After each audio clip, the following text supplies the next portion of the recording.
Добрый вечер, уважаемые зрители IV Всероссийского фестиваля «Книжный, маяк» Петербурга. Сегодня на площадке Центра британской книги состоится беседа в стиле джаз с известным британским писателем Грегори Норминтоном. В ходе онлайн-встречи мы поговорим о творчестве прозаика, о трендах в современной англоязычной литературе, о судьбе жанров, а также о влиянии русских классиков на современных зарубежных авторов. Наш эфир продлится в течение часа, и в конце встречи присутствующие в Центре британской книги смогут задать свои вопросы Грегори. Well, good afternoon, Gregory, once again. It's actually evening here in St. Petersburg. Yes, how are you all? We are glad to welcome you here. Thank you very much for taking the time to join the book festival and to talk to us today. We have actually quite a busy agenda for this hour. Let me briefly introduce it to you. We'll start with a conversation about your novels and short stories, of course, and then shift to some general issues concerning modern trends in contemporary British fiction, popular genres and themes. At the end, there will be a series of short questions from me to you, and then our readers will be given the opportunity to ask you all questions they have. So are you okay with this? Yes. Excellent. So, well, let's begin our talk.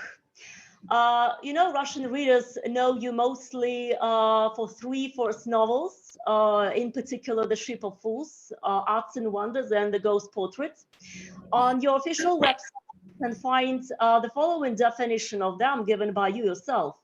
You say, it's a very, very loose trilogy of historical novels with an arts historical theme. So despite the fact it's loose, still, what makes it a trilogy? Did you originally plan to write a series of novels with this art historical theme? I don't really think I ever had an overarching plan like that. I think what happened is when I'd finished the third one, I realized that they had, although they're very, very different in style and content, they have certain things in common. So first of all, obviously, they're historical novels. And I think it's telling about the status of British culture that we find ourselves at ease with historical fiction more than perhaps with contemporary fiction. We seem to be able to get a firmer grasp on the distant past than we can on the present. The thing that unites them, I suppose, is that they all have a connection with the visual arts. So obviously the Ship of Fools, and I was thrilled that they're available in Russian. The Ship of Fools takes the painting by Hieronymus Bosch as the opening premise for these connected stories. But a lot of the stories also use paintings by Bosch and Bruegel. I mean, that was a book that I wrote in my early 20s, and it was very much a young person's book, mostly made of decanting from one book into another. I hadn't had much life experience, and perhaps that shows in my interest in paintings and books and so on. Then the second novel, of course, is the story of this art forger in Middle Europe in the early 17th century. And so again, I did loads of research. I kind of found lots of, there is a painting that you can find in Prague in the huge collection of paintings that the Emperor Rudolph II collected of notionally of a Puto, but it looks more like a man with dwarfism. And I decided that this was my narrator. So I worked historical events and moments into what was effectively a novel about someone who, had he existed, would have been a footnote in literary or artistic history. And then my third novel, Ghost Portrait, is a very, very small, intimate chamber novel, really, set around the English Civil War, just before, just after.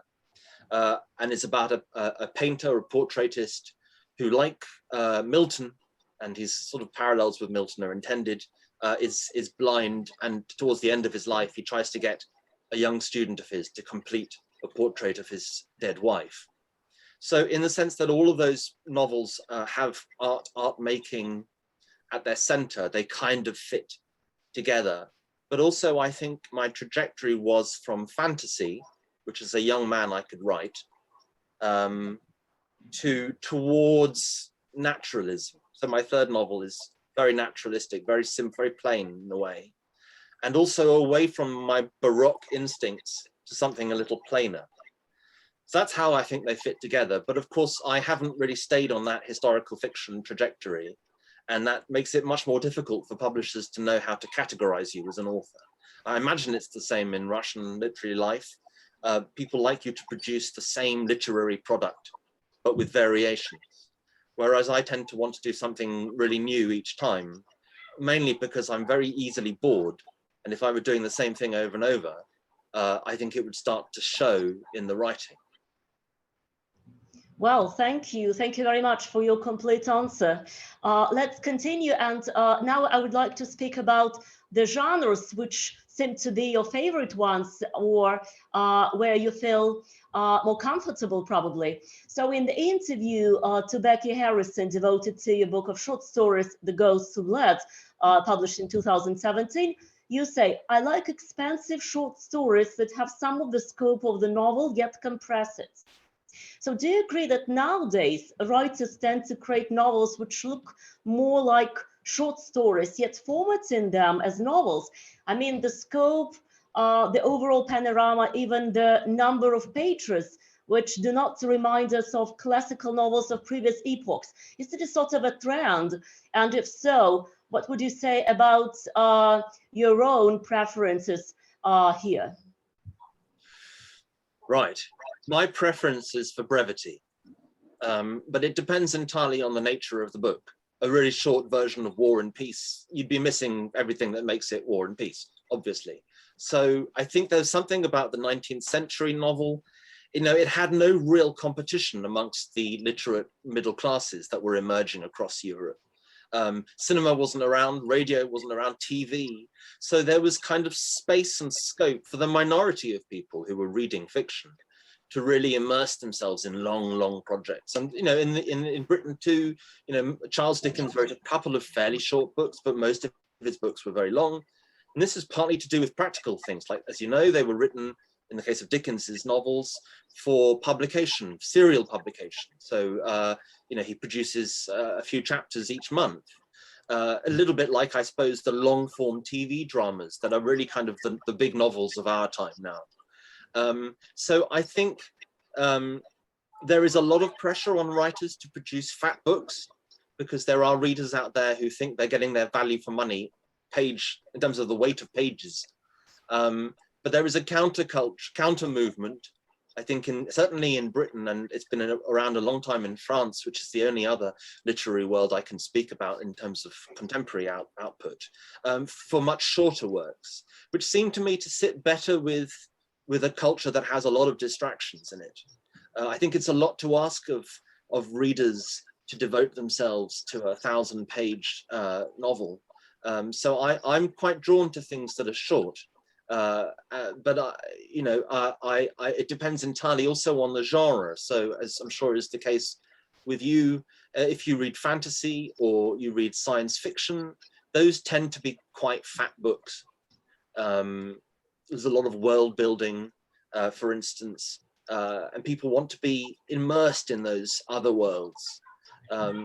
Maybe simple fiction lends itself better to that which is contemporary, or that at least which is set in a recognizable world, because, you know, we don't need in fiction nowadays to do what the 19th century novelists do, which is to give us a lengthy description of how everything looks, because we're used to a visual culture that establishes that in a few seconds in a movie or a film.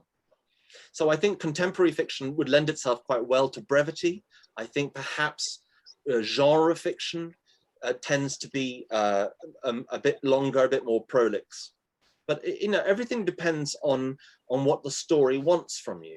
That sounds a bit strange, but I think generally when you're writing, you after, at least if you've had some experience, you can tell, look, this doesn't have the potential to be a novel. This is a short story. So this is something brief. It focuses on a particular moment of change or challenge for a character. That's a short story.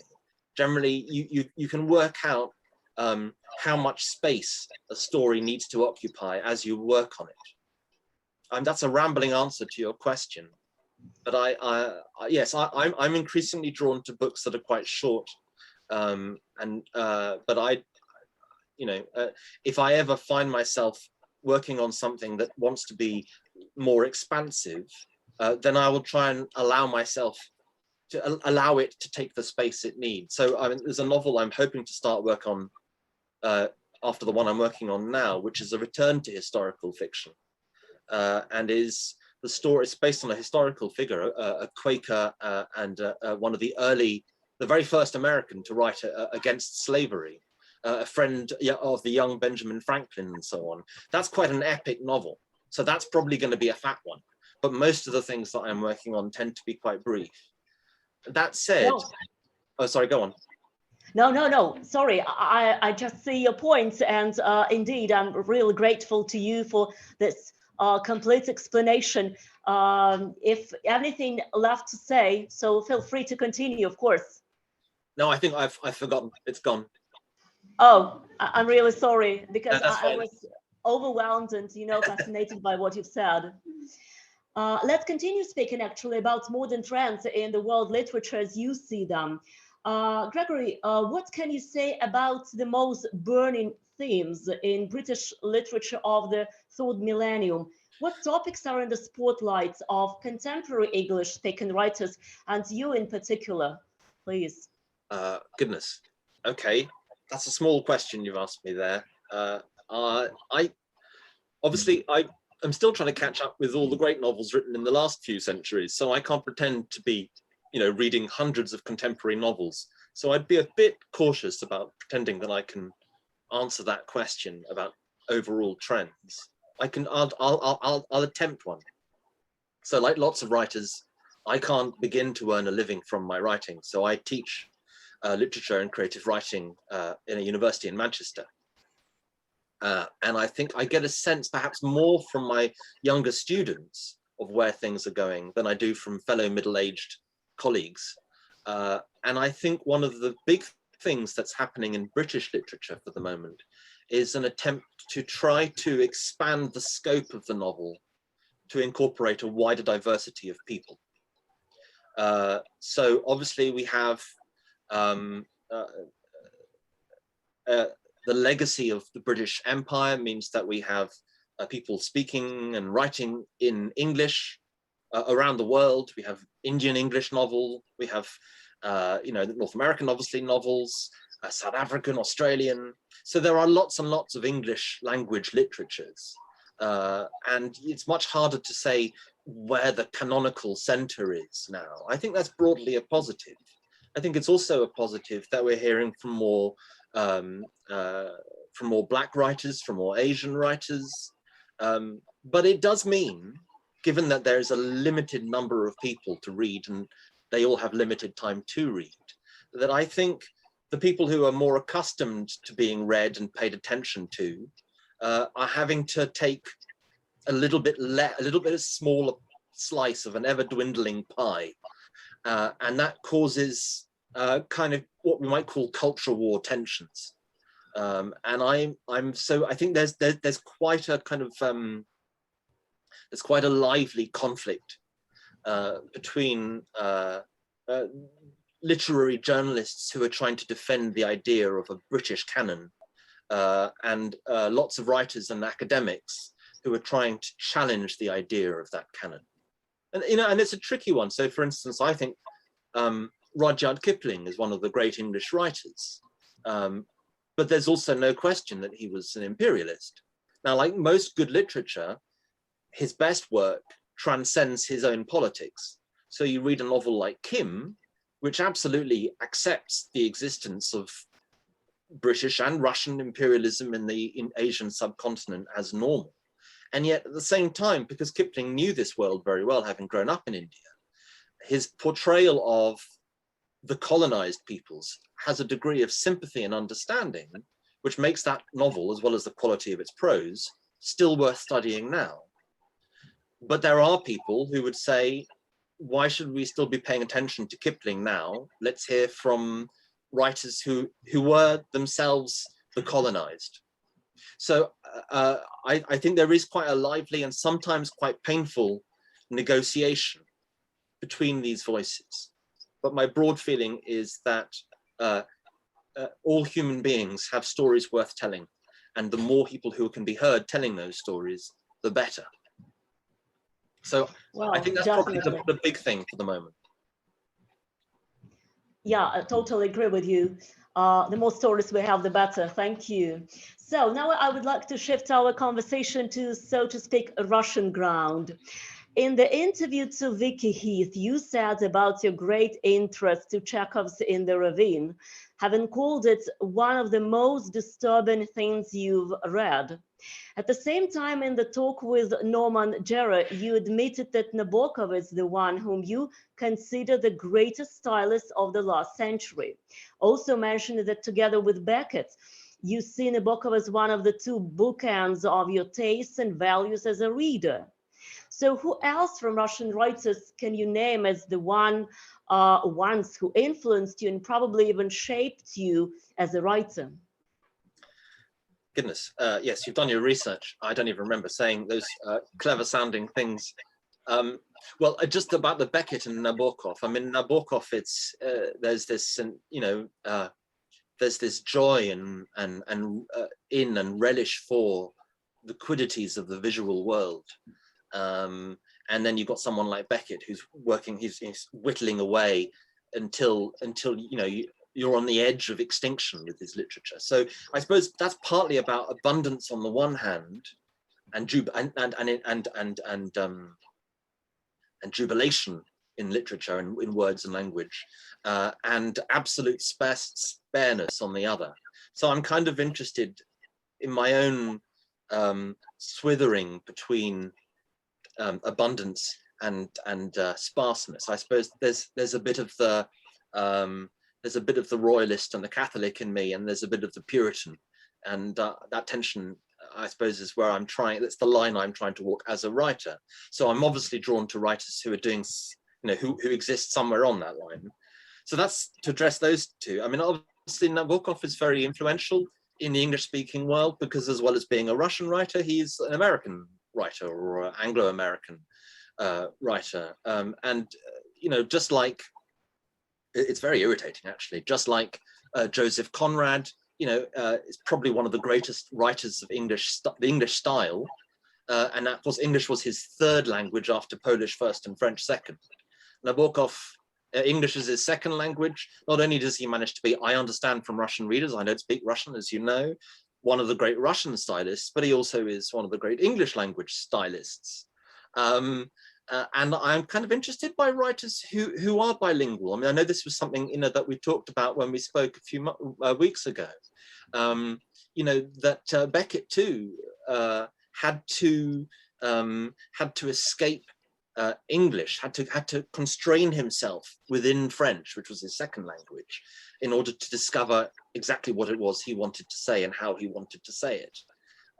So that's the thing about why I think Nabokov is so interesting. And obviously, I used to teach Plin at university. It's no longer on the syllabus because we keep changing things, sadly.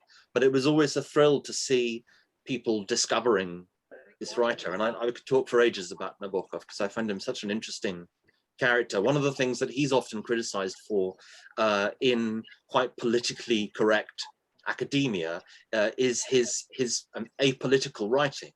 But of course, as I'm sure most of you know, you're probably better versed in him than I am, his literature is profoundly political in its refusal to get political. That is how he resisted the horrors of the 20th century. And his determination that nothing could be taken from him as long as he could remember it. There's something quite heroic and profoundly political there.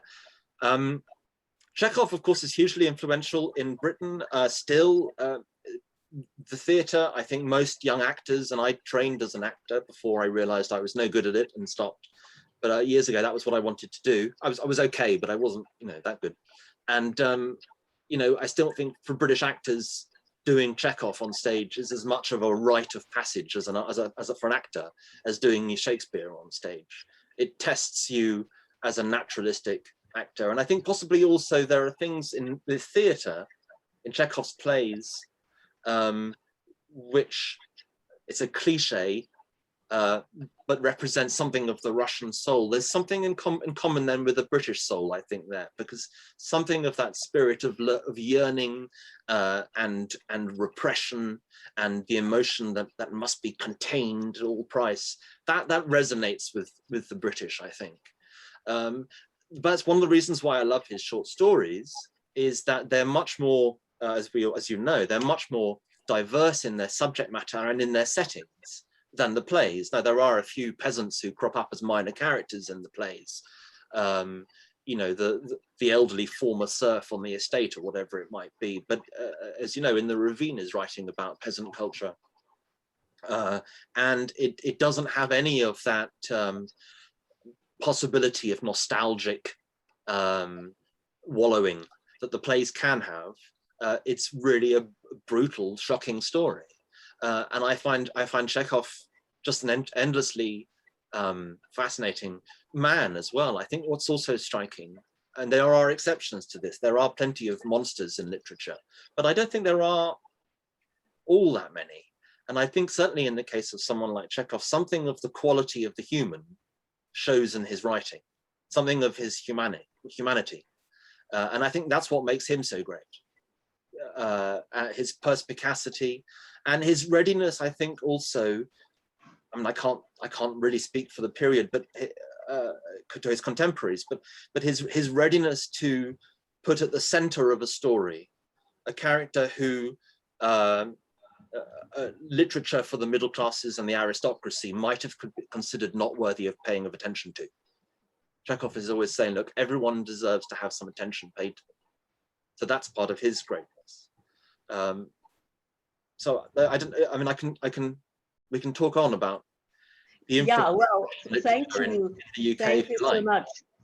What about contemporary Russian writers? Are they being read in Great Britain? Do you know any names? Are they being discussed? Do you know anyone? Well, I know a few names. I have to say, I don't read much contemporary. I haven't read many contemporary Russian novelists. So I'd happily take your advice or the advice of the people in the room. I mean, I think, and it may be true the other way around as well. I think the influence of 20th century Russian writers is still very alive here in the UK amongst readers and certainly amongst writers. I don't know that there is that much of an exchange right now. And I feel the same thing. Again, I can't speak that much knowledge about Russian contemporary literature. I could speak a bit more about French because my mother was French, so that's my other nationality, if you like. And I think, with a very few exceptions, most French writing isn't traveling across the channel either. And part of the problem there is that British publishers are very, very bad at publishing literature in translation. We just don't do very much. There are a few, usually smaller publishers who do.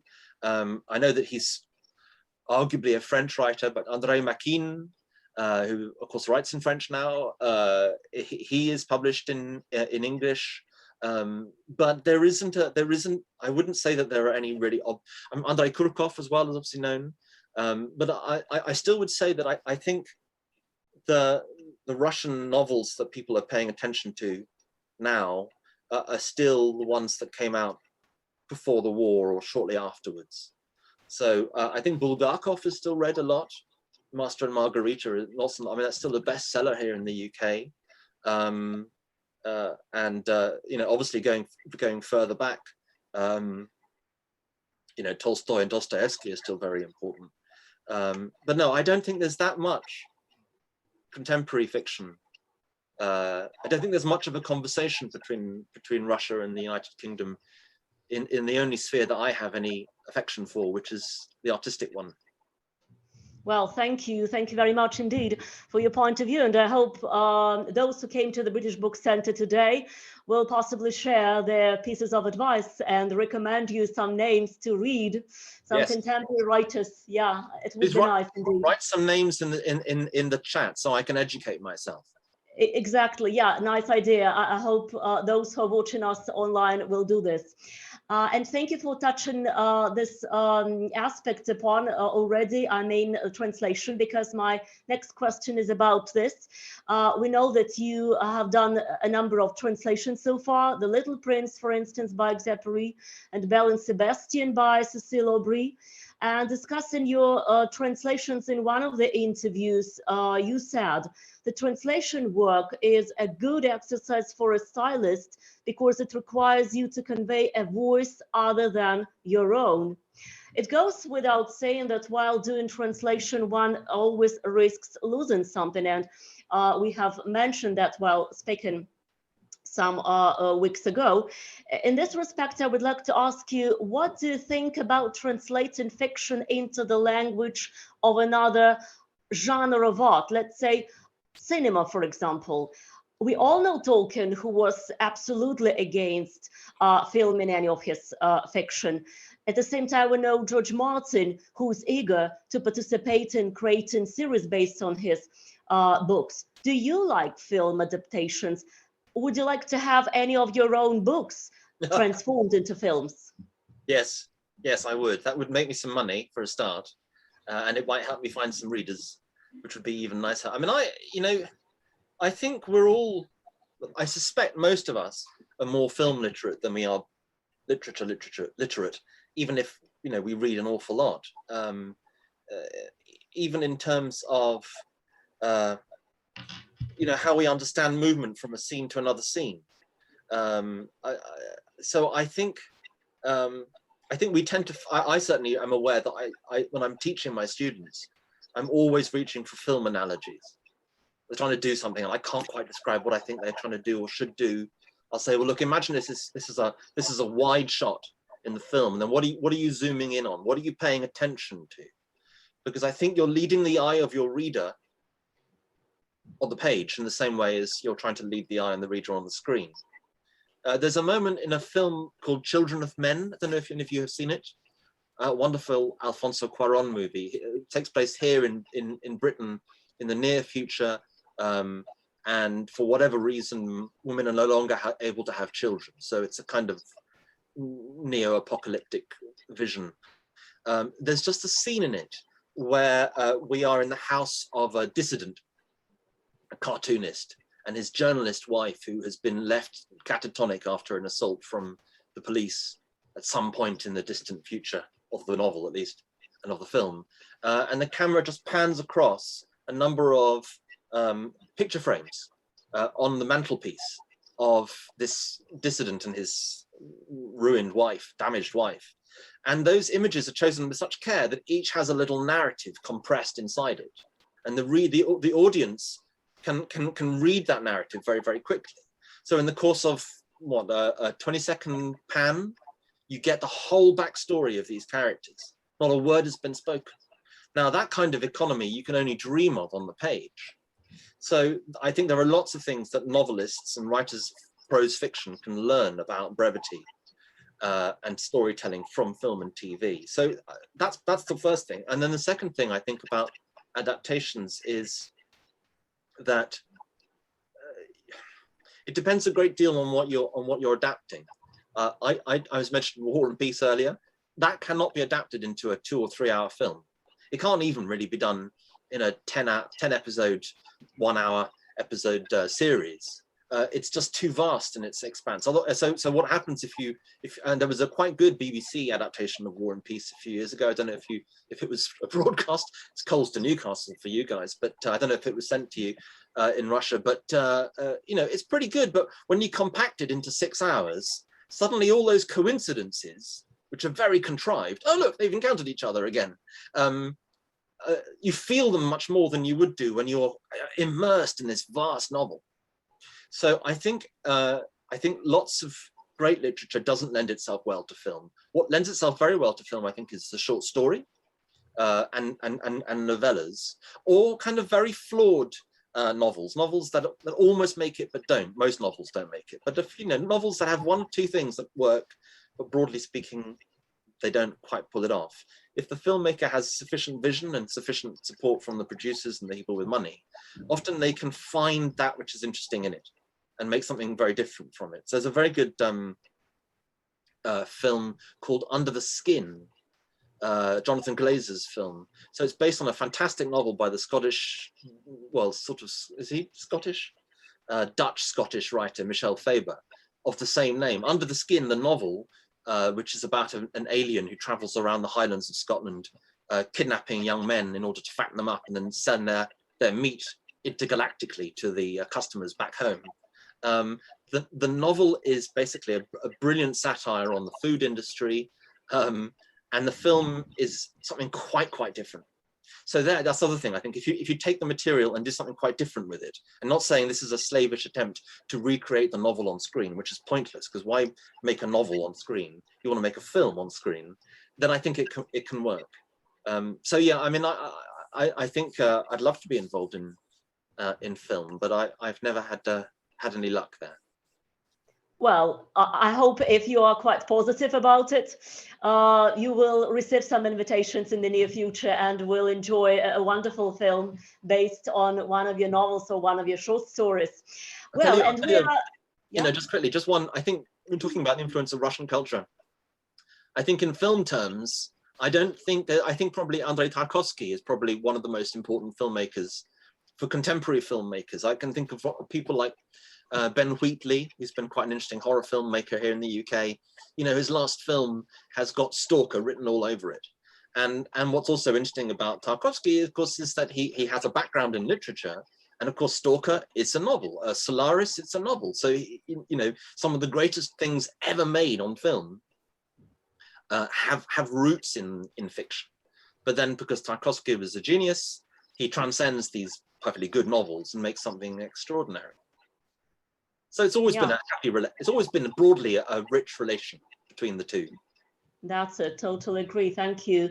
And we're gradually moving to a series of short questions addressed to you, and after that I hope our audience will ask their questions. So, Gregory, which 3 modern British writers would you recommend to Russian readers? I should have asked my friends to pay me for this. I could have made some money.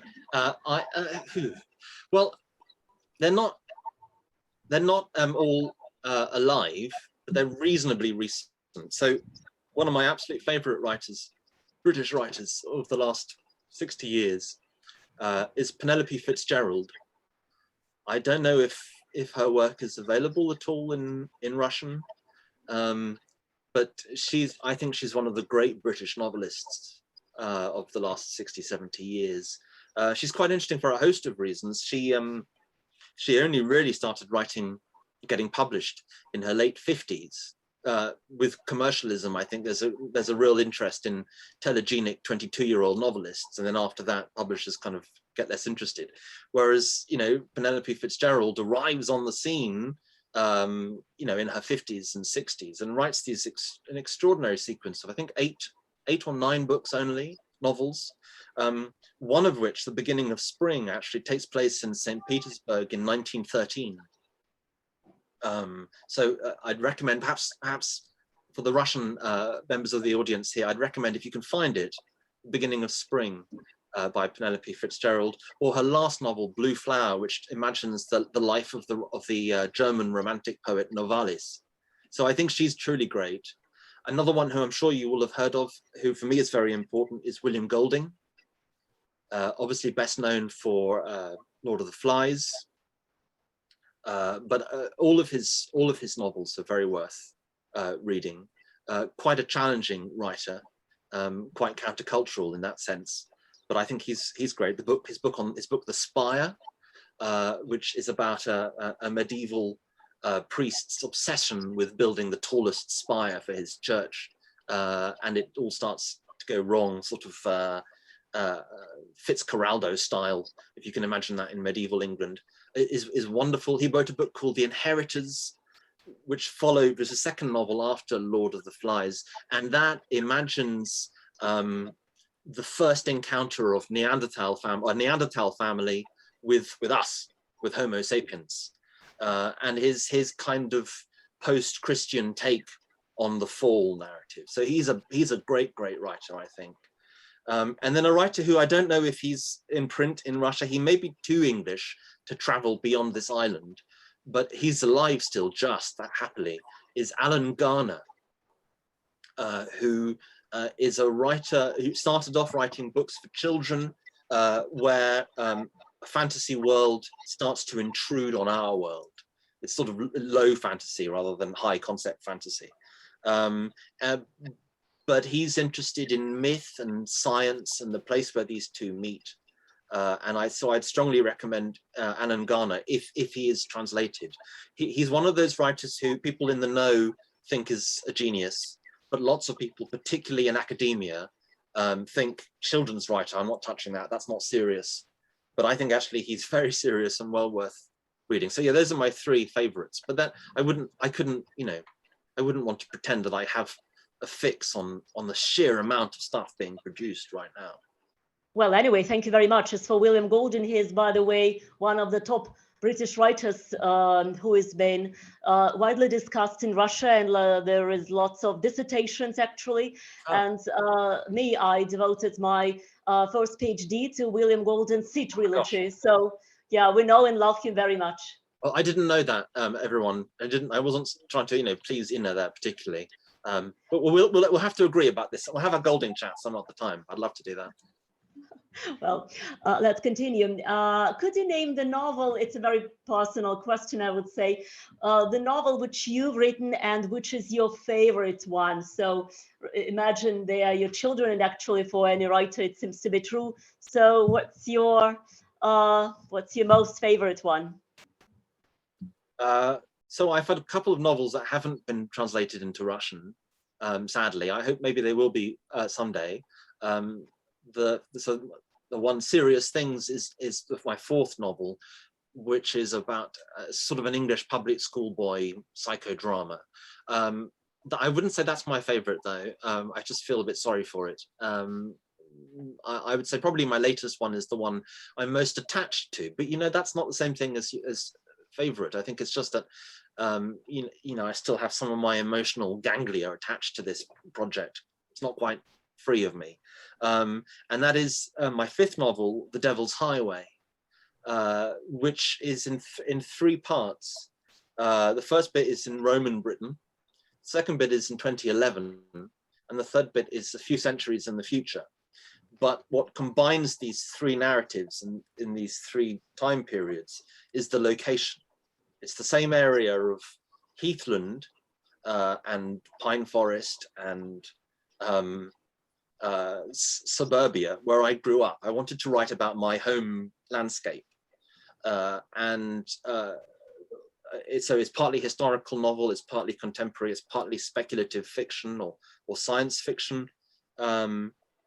But it's about my emotional attachment to land, to a landscape, to a place, and it's about the idea of belonging, and many other things as well. I poured a lot of my worries and fears for the world into it.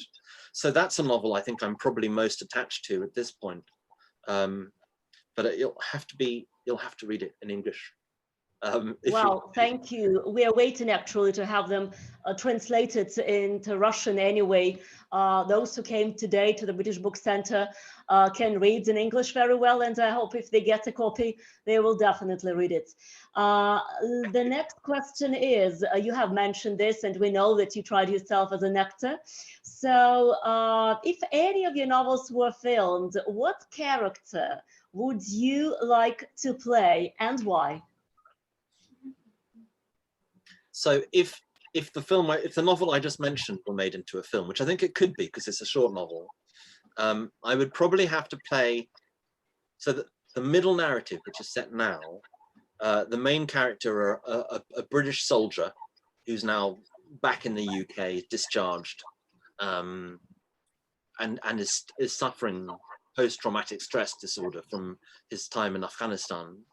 And the other main character in that middle section is an 11-year-old girl. I'm not proposing to play either of them. I'm too old for the man and I'm too male and hairy for the girl. But the girl has a father who is an archaeologist. And he is obsessed about the land. It's during a spring drought, and we're getting more and more of those because of global warming. I know you're having similar problems in Russia. And so he's going out on patrol every night to try and stop fires from being lit by young people on the heath. And he is unable to escape a whole number of grievances about his past. And I sometimes felt when I was writing it that he was like a kind of fouled up version of me. If I hadn't got out, moved on, married, made a life for myself, if I felt stuck at where I'd been as a young man in my 20s, much as I loved the place, perhaps I would have ended up like him. So I would probably have to play the neurotic, highly anxious, middle-aged dad. Because it's the closest. I see. Okay. Well, thank you for your sincere answer. And one more last question. Imagine you could meet any Russian writer, probably some great Russian writer whom you personally respect a lot. Who would it be, and what one question would you ask? Oh my goodness. Well, it probably, despite my love of his work, it wouldn't be Vladimir Nabokov, because I think he would have thought I was a fool and he would have let me know. He could be quite imperious, so maybe not him. Oh, there are lots of writers. I mean, you've got so many great poets as well.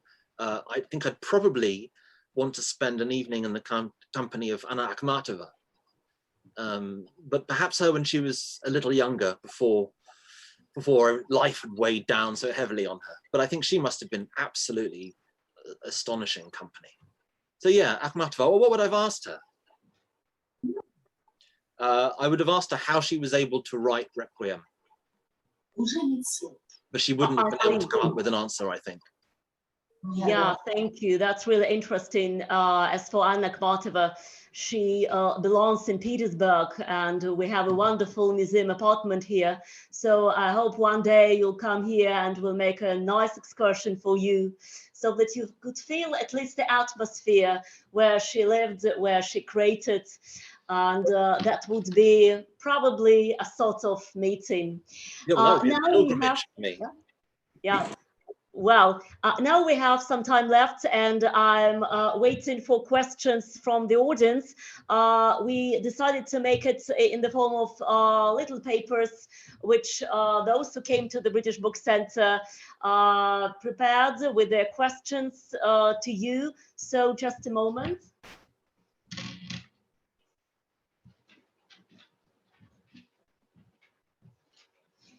Well, we have tons of, actually. So I'm afraid I won't be able to cover them all, but I will definitely share them with you a bit later.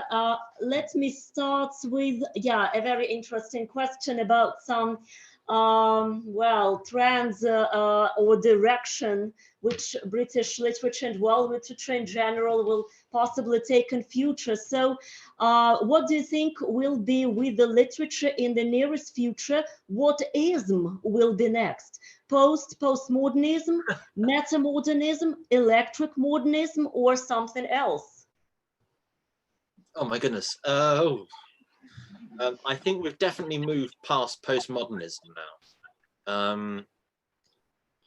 You know what? I'm going to slightly dodge this question, but I'm going to dodge it, I hope, in a vainly intelligent way. I think it's going to become impossible to talk about any single cultural trend with any degree of confidence, because I think there is no, for reasons mentioned earlier, and broadly I think it's necessary, but there is no real literary center anymore. You can't talk about modernism or postmodernism or whatever ism. There'll be a whole number of isms all working together at the same time, and it will be impossible to get a fix on them as one individual writer. So I think confusionism, if I can use that, or excessism. There'll just be too much of anything to be able to get a grip of it and say, you know, this is where we are at this particular moment. I see, thank you. Well, one question about children's writers, it's a very important aspect. The British Book Centre organizes annually the festival, which is fully devoted to children's literature, and it takes place in autumn. So which contemporary British children writers would you recommend? That's really interesting to know. There were lots of writers who mattered to me when I was a kid, although I didn't actually read that much fiction when I was a child. I mostly read history and fact books, so I could recommend people who are no longer fashionable. I mean, I have an 8-year-old daughter, so I'm reading the Harry Potter books to her for the moment. I don't think I need to recommend those. You probably already know them all. I think Philip Pullman, of course, is much read. I've got a colleague, Manchester Met, Alex Wheatle, who writes quite interesting books, only about the urban experience, because there's something a little strange about British children's literature in particular, which is that it's quite nostalgic or reactionary. It harkens back to, Harry Potter books. What is this? This is it's basically Enid Blyton, it's Tom Brown's School Days. This is fantasy of the English boarding school novel, which is very old-fashioned in some ways. So when you have a writer like Alex Wheatle or Mallory Blackman, for instance, who are writing about the urban experience that most kids who read are having themselves, I would say I'd look at them to get away from a tradition I have a lot of affection for, which is this slightly hermetically sealed English baronial castle Gothic fantasy that we keep returning to. So yeah, I'd say Mallory Blackman and Alex Wheatle probably are writers who, I don't know if they're available in translation, but they're writing much more about the experience that modern British kids are actually having.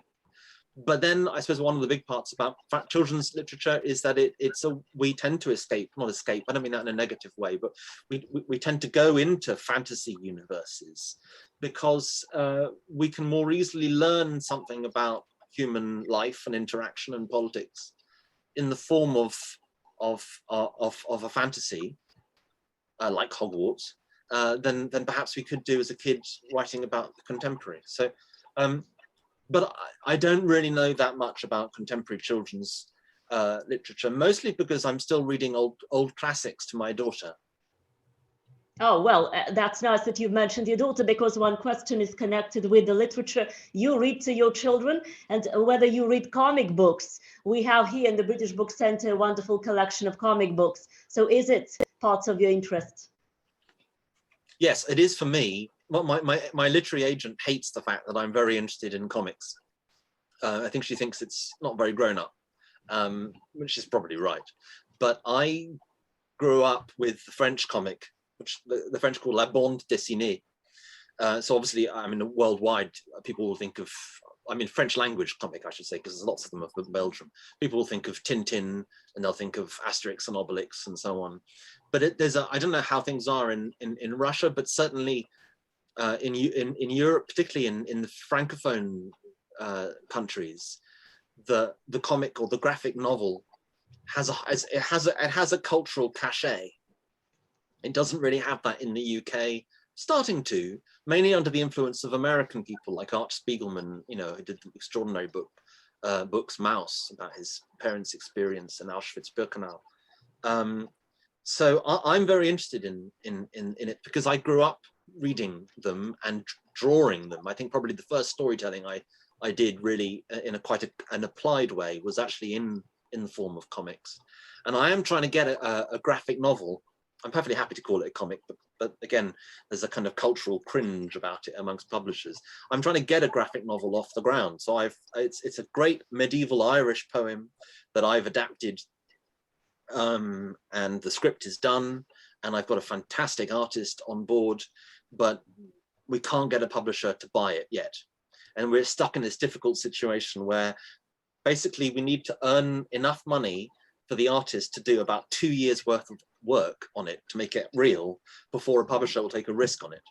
So yes, I mean, you don't need to hear all that. I do love comics, and I think actually for kids, any portal into reading is good.